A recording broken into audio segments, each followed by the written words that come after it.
Let me tell you about the morning that changed everything for me. I was 57 years old, standing in my kitchen at 4 in the morning, unable to sleep, my mind racing with worries about money, about my children, about whether I had wasted my life. I looked at myself in the reflection of the dark window and barely recognized the man staring back at me. That was the morning I remembered something my grandfather told me when I was just a boy. Something so simple, it seemed almost foolish, yet so powerful. It has transformed not just my life, but the lives of thousands of people I've shared it with since. And here's what makes this moment so important for you. What I'm about to share works whether you're Jewish, Christian, Muslim, or follow no religion at all. It's a practice that takes less than 90 seconds, but has the power to rewire your entire existence. My grandfather was a Holocaust survivor who came to America with nothing but the clothes on his back and a prayer book sewn into the lining of his jacket. He built a successful business, raised 6 children, and lived to be 94 years old with a smile on his face almost every single day. When I was 12, I asked him his secret. He looked at me with those wise, weathered eyes and said something I didn't understand until decades later. He said, "Yosef, every morning before your feet touch the floor, you must remember you are alive, not just breathing, alive. And you must say thank you out loud before you do anything else, before you check the time, before you worry about the day ahead, before you remember your problems. Just thank you." I forgot that advice for 45 years. 45 years of waking up and immediately checking my phone, diving into emails, letting the world's demands flood into my consciousness before I had even brushed my teeth. 45 years of starting each day in reaction mode, responding to everyone else's urgency, while my own soul withered from neglect. And that morning at 57, standing in my kitchen drowning in financial pressure, I suddenly remembered my grandfather's words with a clarity that made my chest ache. The Jewish tradition calls this prayer Modeh Ani. In English it means grateful am I. Notice the word order, not I am grateful, but grateful am I. The gratitude comes first, before the self, before the ego, before the worry. The complete prayer goes like this: "Grateful am I before you, living and eternal King, for you have mercifully restored my soul within me. Great is your faithfulness." Just 22 words in Hebrew, perhaps 30 in English, and it takes exactly 45 seconds to say slowly and with intention. But here's what I didn't understand as a child, what my grandfather tried to tell me but I wasn't ready to hear. This isn't just a prayer. It's a psychological reset button. It's a neurological pattern interrupt. It's the difference between spending your day as a victim of circumstances or as someone who remembers they have been given the gift of another chance. Let me explain why this matters so much, especially if you're reading this and thinking, "I'm not religious, this doesn't apply to me." Modern neuroscience has discovered something the ancient rabbis knew 3,000 years ago. The first few minutes after you wake up, your brain is in what scientists call the alpha state. Your subconscious mind is still highly receptive, and whatever thoughts and emotions you feed it in those first moments will set the tone for your entire day. If you reach for your phone and flood your mind with news alerts, work emails, and social media comparisons, you're programming yourself for stress, anxiety, and reactivity. If instead you pause and express gratitude before anything else, you're literally rewiring your neural pathways toward resilience, clarity, and purpose. I started practicing this the very next morning after that sleepless night. I set my alarm 5 minutes earlier than usual, and I made myself a promise. Before my feet touched the floor, before I reached for my glasses or checked the time, I would say these words out loud. The first morning felt strange, almost embarrassing, talking to myself or to God or to whoever might be listening, but I said them anyway. "Grateful am I before you, living and eternal King, for you have mercifully restored my soul within me. Great is your faithfulness." Nothing dramatic happened that first day. I didn't suddenly win the lottery or solve all my problems, but I noticed something small. When my business partner called with bad news about a client canceling a contract instead of spiraling into panic like I normally would, I felt this tiny cushion of calm, just a moment where I could breathe and think instead of react. That was day 1. By day 7, I noticed I was sleeping better.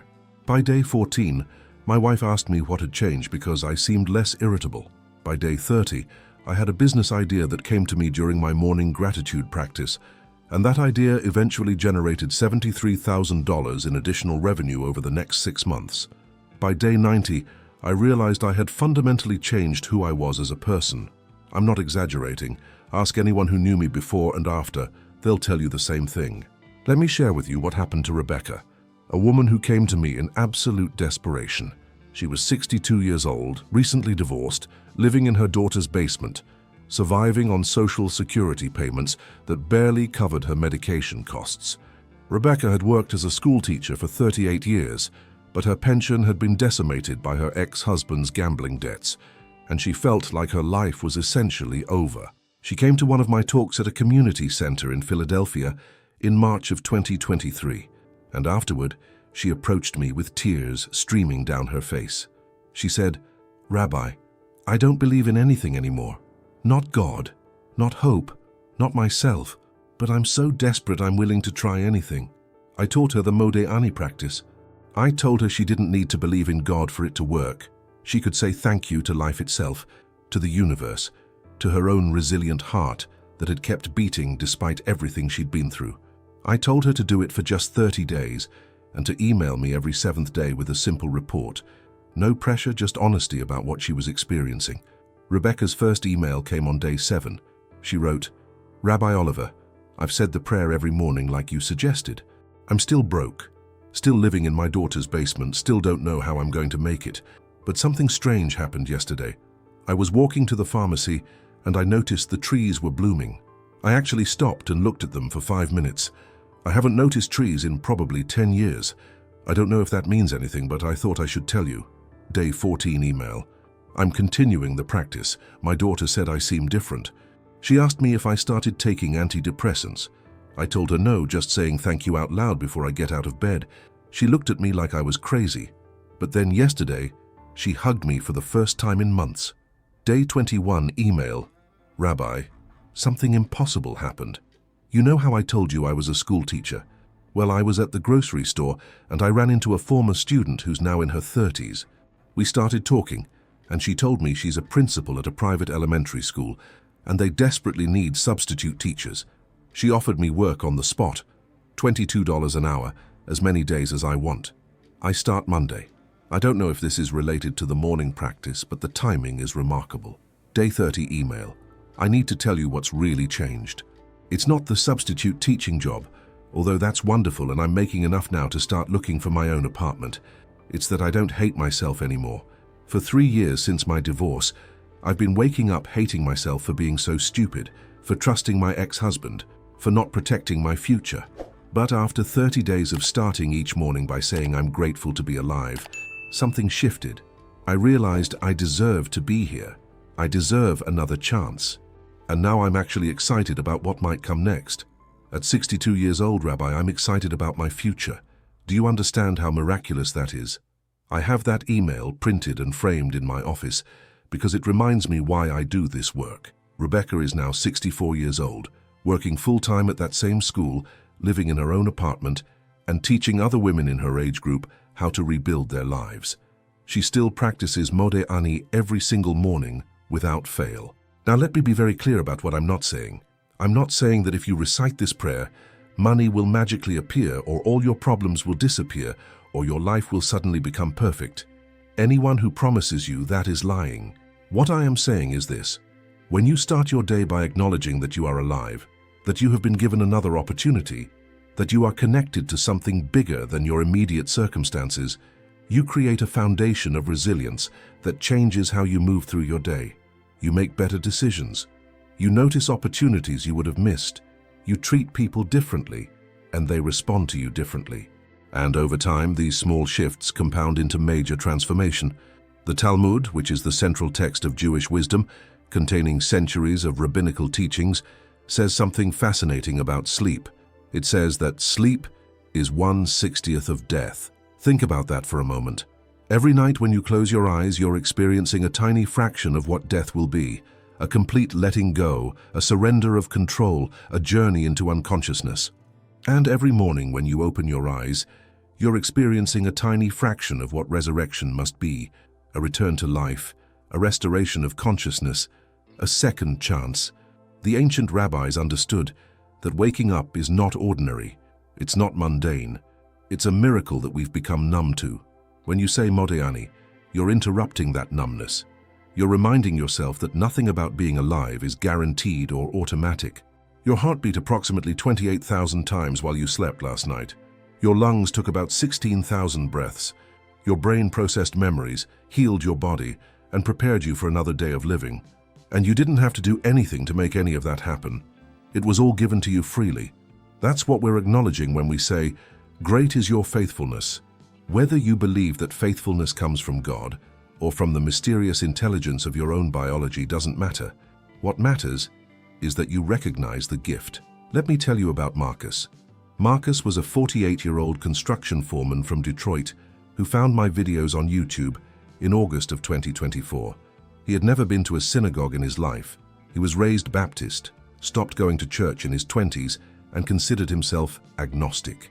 But he was struggling with severe anxiety and depression, waking up every morning with a sense of dread so powerful he sometimes spent 30 minutes in bed, working up the courage to start his day. He sent me a direct message asking if a non-Jewish person could practice Jewish morning prayers. I told him the truth. Wisdom belongs to everyone who's willing to receive it. I taught him the practice. Marcus did something interesting that I now recommend to everyone. He combined the ancient practice with modern technology in a way that made it more powerful. He recorded himself saying the Modeh Ani prayer in English on his phone, and he set it as his alarm sound. So instead of waking up to a jarring beep or annoying ringtone, the first thing he heard every morning was his own voice saying, "Grateful am I before you, living and eternal King, for you have mercifully restored my soul within me. Great is your faithfulness." Then he would repeat the words out loud himself before getting out of bed. Marcus did this for 43 consecutive days. On day 43, he sent me a voice message that I've listened to probably 200 times since. He said, "Rabbi Oliver, I need you to know what happened. I've been fighting depression for 6 years. I've tried medication, therapy, exercise, meditation apps, everything. Nothing stuck. But this morning practice, I don't know how to explain it.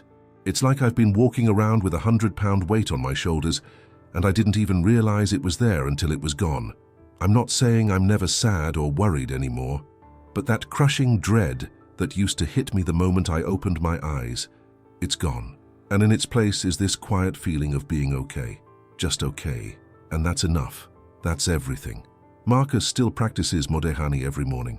He's taught it to his teenage daughter, who was struggling with anxiety before school. He's taught it to 3 guys on his construction crew who were dealing with various life challenges. And he told me something profound in a follow-up conversation. He said, "You know what the real power of this practice is, Rabbi? It's that it forces you to start your day with your own voice speaking life over yourself instead of all the voices in your head speaking death." Before I started doing this, the first voice I heard every morning was my own mind telling me all the ways I was failing, all the things I was worried about, all the reasons today was going to be hard. Now the first voice I hear is my own voice saying, "I'm grateful to be alive and today matters." That's not a small difference, that's everything. Marcus is right. The voice you listen to in those first moments after waking will shape your entire day. Most people let that voice be the voice of anxiety, worry, obligation, and stress. The Modeh Ani practice interrupts that pattern and replaces it with something better. Now, I want to address something important because I know some of you are thinking it. You're thinking, "This sounds nice, Rabbi, but I don't have time for morning rituals. I barely have time to shower and get to work as it is." Let me be very direct with you. That's exactly why you need this practice. When you feel like you don't have 90 seconds to say thank you for being alive, you've lost the plot.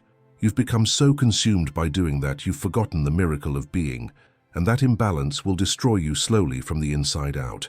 I learned this the hard way. In my 30s and 40s, I built a successful consulting business, raised 4 children, served my community, and worked 12 to 14 hours a day, 6 days a week.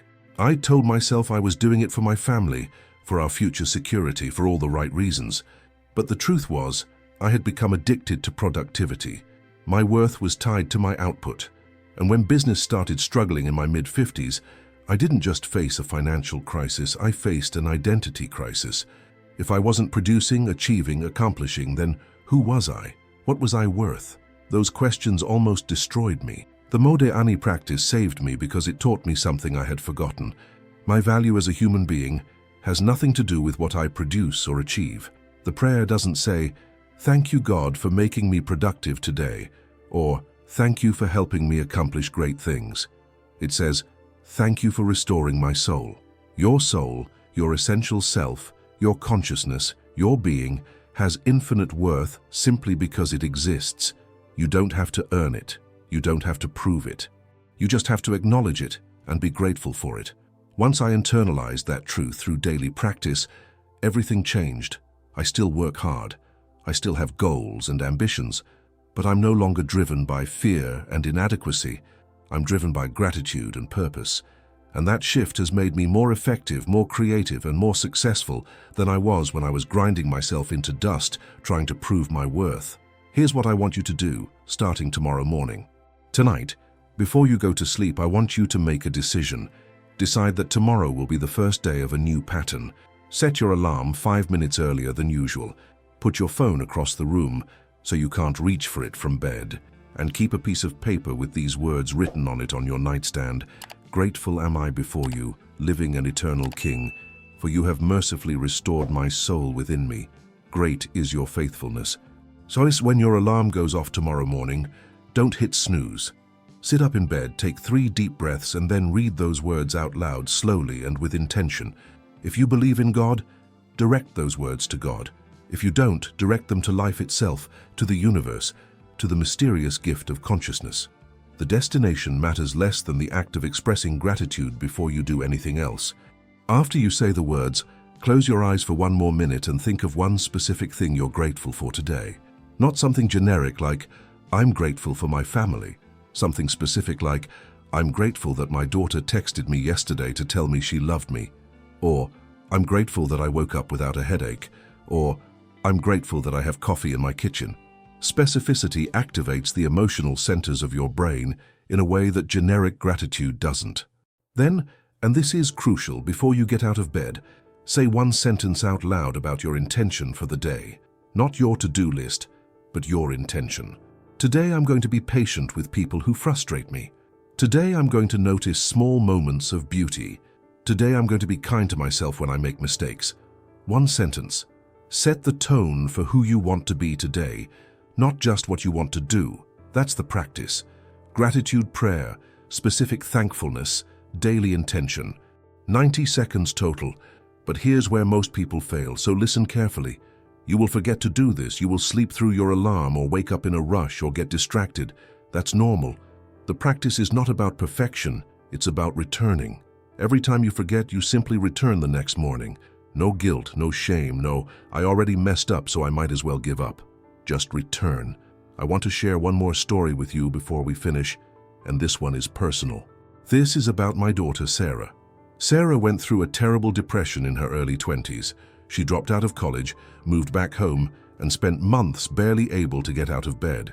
As her father, watching her suffer was the most painful experience of my life. Nothing I said or did seemed to help. She was seeing a therapist and a psychiatrist, trying different medications, but she was trapped in this dark pit and couldn't find her way out. One morning I was sitting on the edge of her bed, trying to convince her to get up and face the day, and she looked at me with such emptiness in her eyes and said, "Dad, I don't want to be alive anymore. Not because I want to die, but because being alive hurts too much." I felt my heart shatter in that moment, and then I heard my grandfather's voice in my head as clearly as if he were standing in the room with us.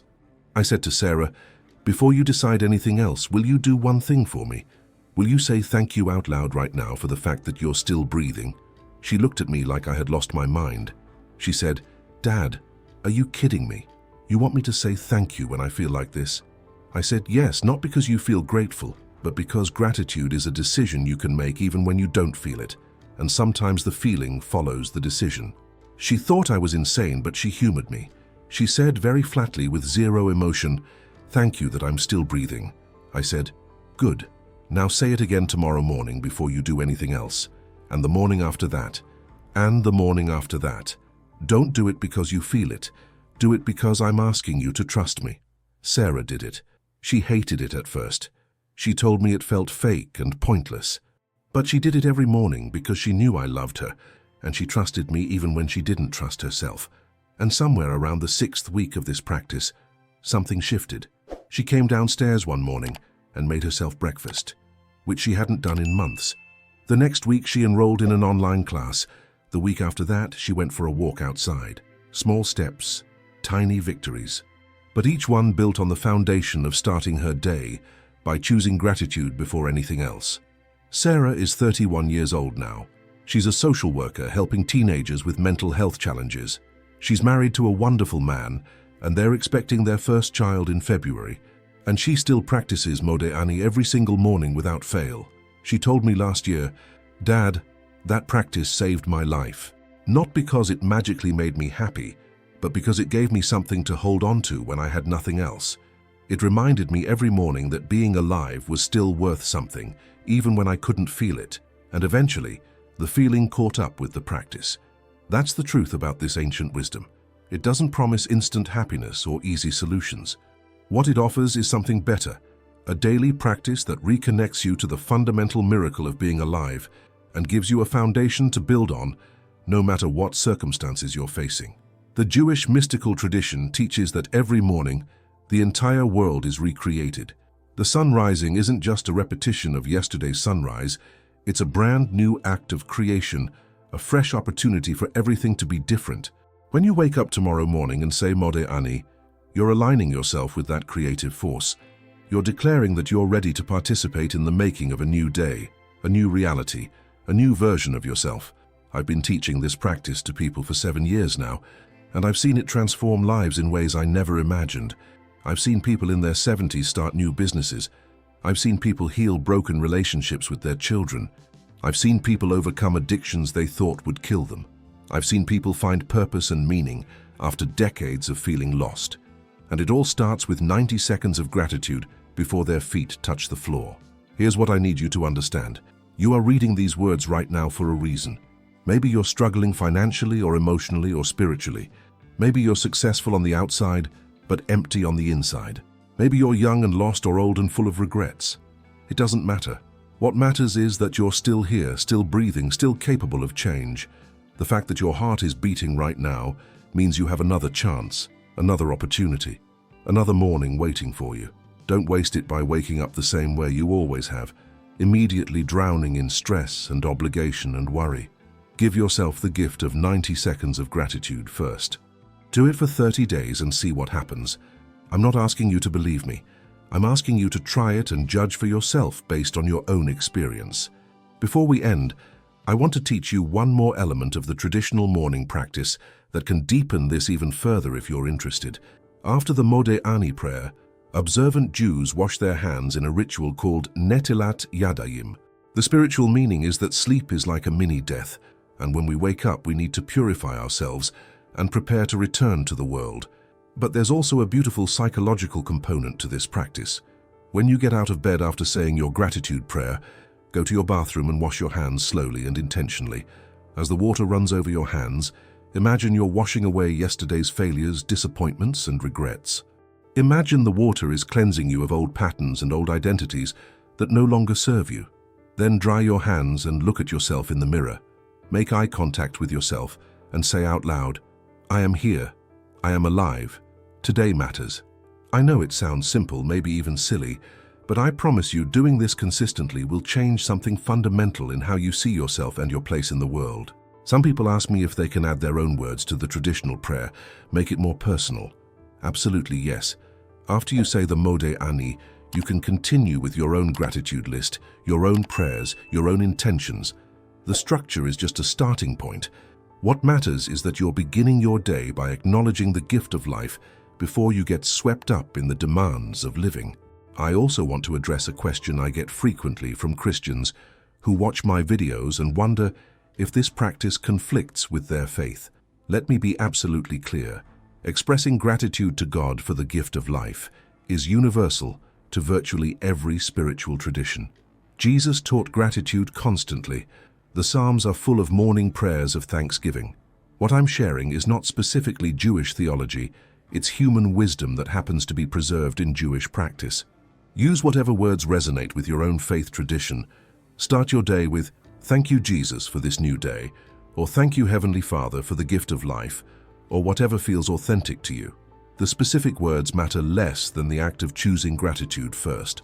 For those of you who aren't religious at all, you might say something like, I'm grateful for this new day and this new chance, or thank you, life, for another opportunity.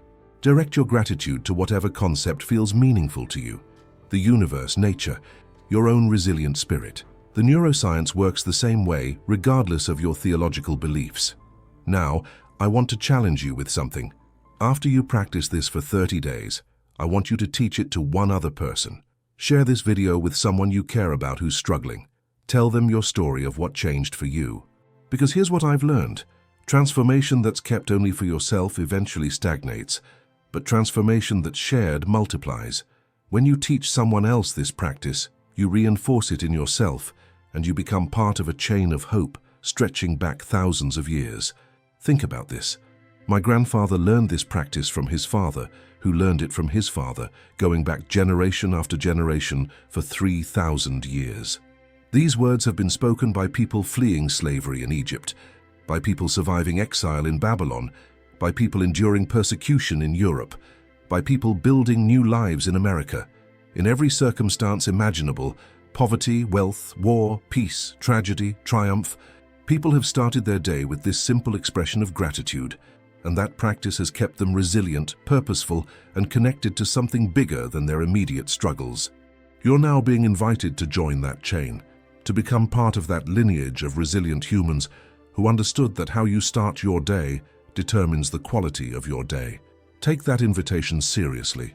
Your life genuinely will never be the same if you commit to this practice, not because I'm promising you magic, but because I'm promising you math. Small daily actions compound over time into massive transformation. 90 seconds of intentional gratitude every morning for a year equals 547 minutes total, which is just over 9 hours. 9 hours spread over 365 days will rewire your brain, reshape your perspective, and redirect your life trajectory. That's not mystical thinking, that's neuroscience. So here's my final challenge to you. Tomorrow morning, before you read this message again, before you watch another video, before you search for more information, just do it. Say the words. Start the practice. Give yourself 30 days of consistent morning gratitude, and then decide for yourself whether it's worth continuing. I'm betting that by day 30, you won't be able to imagine starting your day any other way. And 30 days from now, I want you to come back and share your experience. Tell me what changed. Tell me what you noticed. Tell me whether your life started shifting in ways you didn't expect. I read every comment and every message, and your story might be exactly what someone else needs to hear to give them the courage to start. Remember Rebecca at 62, living in her daughter's basement, convinced her life was over, who said 90 seconds of morning gratitude every day and rebuilt her entire existence. Remember Marcus at 48, crushed by depression, who replaced his alarm sound with words of gratitude and found his way back to hope. Remember my daughter Sarah, who couldn't see any reason to keep living, who started each day saying thank you even when she didn't feel it, and who now helps other young people find their way out of the darkness. You could be the next story. Your transformation could be the one that inspires someone else to believe change is possible. But it starts with a decision you make tonight about tomorrow morning. It starts with 90 seconds of choosing gratitude before anything else.